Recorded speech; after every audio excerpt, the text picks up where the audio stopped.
জনা বন্দ্যোপাধ্যায়ের কলমে আজকের নিবেদন জলবউ। লক্ষ্মীকে ঘরের দাওয়ায় উদাসীনভাবে বসে থাকতে দেখে সুখদেও কারণ জিজ্ঞাসা করেন, কিন্তু লক্ষ্মী নিরুত্তর। দাওয়া থেকে উঠে তাদের খড়ের ছাউনি দেওয়া মাটির রান্নাঘরে কাঠকয়লায় উনুন ধরায়। সুখদেও 2 দিন হলো শিবাঙ্গীকে বিয়ে করে এনেছেন। শিবাঙ্গীর টায়রা আর নথ পড়া লাজুক মিষ্টি মুখটি দেখে খানিকটা কষ্ট বুকে জমাট পাচ্ছে লক্ষ্মীর। শিবাঙ্গীর সুখদেবের তৃতীয় পক্ষ, এই ডেঙ্গলমাল গ্রামের পাশের গ্রামের মেয়ে। শিবাঙ্গী 21 বছর বয়সে বিধবা হয়, বরকে সাপে কামড়েছিল। এরপর সুন্দরী মেয়েকে বিয়ের প্রস্তাব কম লোক শিবাঙ্গীর বাবা দেয়নি, কিন্তু সুখদেবের ওপর ভরসা থাকায় তিনি সুখদেওকেও জামাই করেন। রুক্ষ মাটির গ্রাম মহারাষ্ট্রের ডেঙ্গলমাল। গত বছর খরায় এ গ্রামের কারোর মৃত্যুও হয়। সুখদেও ভাগ চাষি হলেও এই গ্রামের বেশিরভাগ পুরুষ খামারে দিনমজুর করে।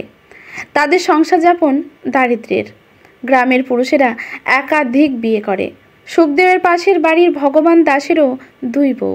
প্রত্যেক পরিবারে গবাদি পশু দেখাশোনা, সন্তান লালন ছাড়াও জলের অভাব পূরণ করতে কোনো বউকে কয়েক কিলোমিটার হেঁটে গিয়ে জল আনতে হয়। কোনো দ্বিতীয় বা তৃতীয় পক্ষের বউয়ের সঙ্গে তাদের স্বামীরা সহবাস না করলেও তাদের জল আনার দায়িত্ব পালন করতেই হয়। আজ সুখদেও তার দ্বিতীয় পক্ষের বউ কুমিলকে জল আনতে পাঠিয়েছেন। কুমলি আগের পক্ষের একটা 5 বছরের ছেলে আছে। বরটা একদিন কোথায় নিরুদ্দেশ হয়ে গেছে খবর পায়নি। কুমলি বয়সে লক্ষ্মীর থেকেও 4 বছরের বড়। বয়স বছর 32, দেহাতি চেহারা। কুমলির সন্তানকে লক্ষ্মী আপন করে নিয়েছে, কিন্তু সুখদেও শিবাঙ্গীকে বিয়ে করায় লক্ষ্মী খুশি নয়। শিবাঙ্গীর রূপ আছে, লক্ষ্মী সুখদেওকে কোনো সন্তান দিতে পারেনি। তাই সুখদেও শিবাঙ্গীর সঙ্গে সহবাস করার কথা লক্ষ্মীকে জানিয়েছেন। লক্ষ্মীকে পরে গড়িয়ে দেবেন এই আশ্বাসে লক্ষ্মীর গলা 2 ভরি সোনার হারটাও সুখদেও শিবাঙ্গীকে দিয়েছেন। প্রখর গ্রীষ্মে তপ্ত মাটি, উষ্ণ তাপপ্রবাহ যেন অগ্নিবর্ষণ বাঁধাবে ডেঙ্গলমাল গ্রামে। কুমলি জল আনতে গেছে ভোর 5টায়, ফিরতে সন্ধে হবে। লক্ষ্মী কুমলিকে ছাতু আর জল সঙ্গে দিয়েছে। গ্রামে কোনো কল না থাকায় কুমলির সঙ্গে অন্যান্য বাড়ির বউরাও পানীয় জলের খোঁজে গেছে। পাথুরে পাহাড়ের পাদদেশে 2টি কূপ থেকে জল আনা হয়। কয়েক ঘন্টা লাইনে দাঁড়ানোর পর একজনের পালা আসে। এইভাবেই দিন যাপনে অভ্যস্ত গ্রামবাসীরা। পাশের জমিতে শিবাঙ্গীকে আলাদা রান্নাঘর বানিয়ে দেবে বলেছেন সুখদেও।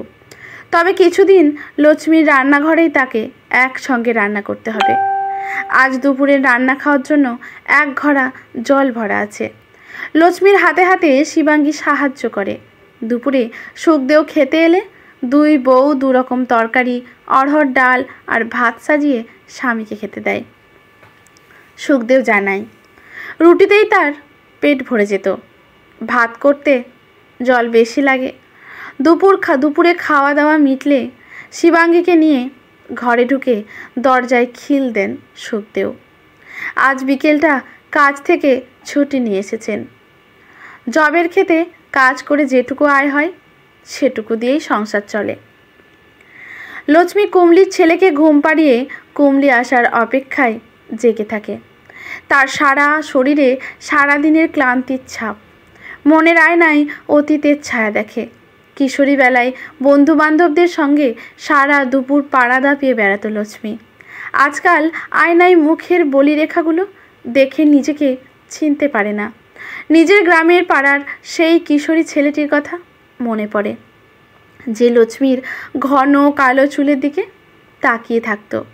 কিন্তু বান্ধবীর সঙ্গে থাকায় লজ্জায় তার সঙ্গে লক্ষ্মী কোনো দিন কথা বলতে পারেনি। লক্ষ্মী 17 পড়তে না পড়তেই লক্ষ্মীর দাদু সুখদেওর সঙ্গে তার বিয়ের সম্বন্ধ পাকা করে ফেলেন। সুখদেওর সঙ্গে লক্ষ্মীর বিবাহিত জীবনে প্রায় 11 বছরের। সুখদেওর বয়স 40 ছাড়িয়েছে। শালবৃক্ষের মতো দৃঢ় কাঁধ ও কবজি তার, মোটা গোঁফ ও ভারী গলার স্বর, সব মিলিয়ে বেশ ব্যক্তিত্ববান। সুখদেও লক্ষ্মীকে আপন করে নিয়েছিলেন। দুজনেই পুত্র সন্তানের স্বপ্ন দেখতেন। সন্তানহীন জীবন লক্ষ্মী দুর্ভাগ্য মনে করে।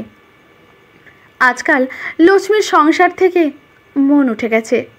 কুমলির ছেলেটা লক্ষ্মীর ন্যাওটা।